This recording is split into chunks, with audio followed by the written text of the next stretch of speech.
Bonjour, je m'appelle Éric Guignec. Après avoir navigué 30 ans, je gère l'armement de la pêche artisanale de Queyroman, la PAC. Et je vous invite à vivre une marée à bord d'un chalutier Seineur. Le bateau est basé ici à Lorient, mais cette nuit vous embarquerez de la Turballe, le bateau est en base avancée au plus près des lieux de pêche. Voici le Dolmen, dernière unité de l'armement. Inauguré en 2019, sa coque est profilée pour favoriser l'avancement dans l'eau et la tenue à la mer. Il est 2 heures, les 5 membres de l'équipage sont prêts à embarquer pour 2 jours au large de Belle-Île.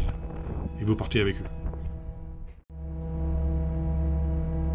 Le bateau a été étudié pour optimiser le confort et la sécurité des marins, améliorer la qualité des produits et diminuer la consommation en carburant.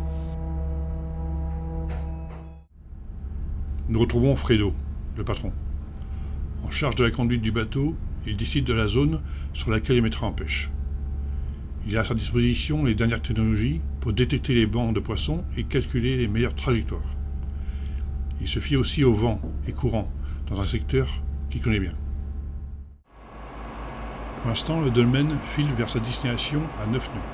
Pour faire les économies de gasoil, il est propulsé par un moteur couplé à une grande hélice, dont l'orientation des pales peut varier. Si la pêche est bonne, le rythme de travail va être soutenu une fois sur zone. Alors l'équipage profite de la route pour se reposer et se réveiller à l'appel de Fredo. Ce sont souvent des jeunes qui se sont engagés dans un métier avec un mode de vie à part, après 3 ans de formation minimum en école de pêche.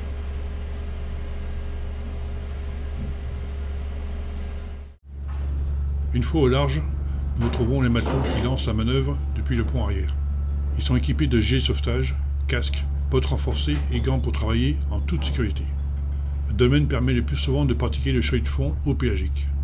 Mais aujourd'hui, l'équipage va travailler à la Seine danoise. Fredo commande la mise à l'eau de la Seine. Il communique en permanence avec le maître d'équipage appelé le Bosco. Des caméras et capteurs lui permettent aussi de contrôler la manœuvre.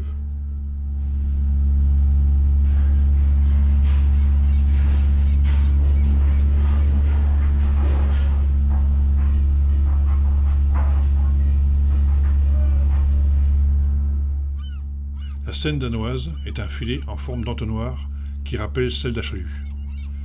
Mais au lieu de tracter la pêche, le bateau réalise sur le fond un parcours autour des bancs, avec de longs câbles.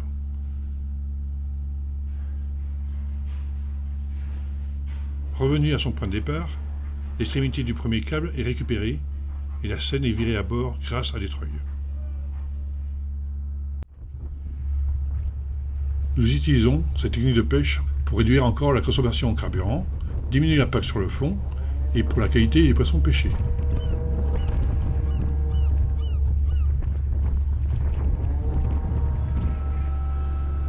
Après 1h15 de manœuvre, les matelots ouvrent le cul de la Seine qui a été remonté sous l'enrouleur. Grâce à un maillage adapté laissant s'échapper les juvéniles, le filet a déjà fait une première sélection sur le fond. La capture se déverse directement dans une cuve reliée à un convoyeur vers la salle de tri. Les barres en cornet, sèches et rougées capturées sont ensuite triées par espèce et par taille.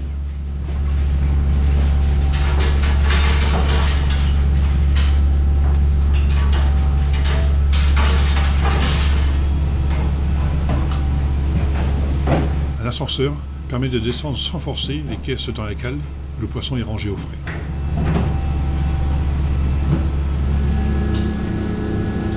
La glace recouvrant le poisson est produite directement à bord, à partir d'eau de mer transformée en eau douce par un osmoseur. Que ce soit à la Seine ou au chalut, les étapes de la pêche vont se répéter et ainsi rythmer les temps de repos.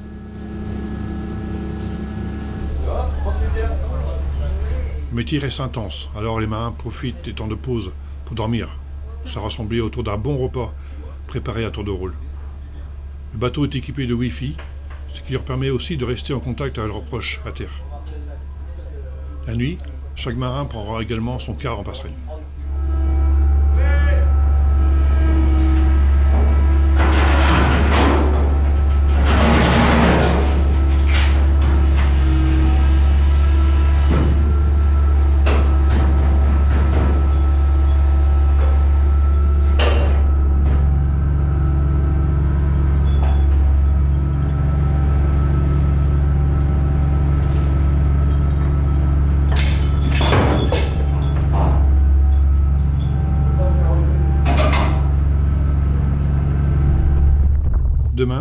pêche sera débarquée et vendue à l'écrit de leur revin.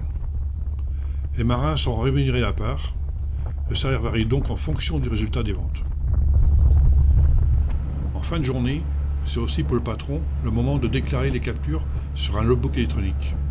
La pêche est en effet régie par des institutions européennes, nationales et régionales qui déterminent avec les pêcheurs les règles pour une bonne gestion de la ressource. Le cadre établi par les licences, quotas, zones ou dimensions des engins permettent de développer une pêche durable et responsable. Consciente des enjeux, la profession s'engage, a su innover et met désormais ses connaissances de la mer au service de la protection de l'environnement. L'objectif est de continuer à pratiquer ce beau métier, dépendant de la ressource, des quotas et du marché, et ainsi proposer aux consommateurs un produit de qualité pêché localement. Voilà, j'étais heureux de vous recevoir à bord et de vous faire découvrir notre savoir-faire et notre passion. Peut-être nous retrouvons-nous sur le port de Lorient ou ailleurs pour échanger encore sur l'avenir de la pêche ou partager nos meilleures recettes.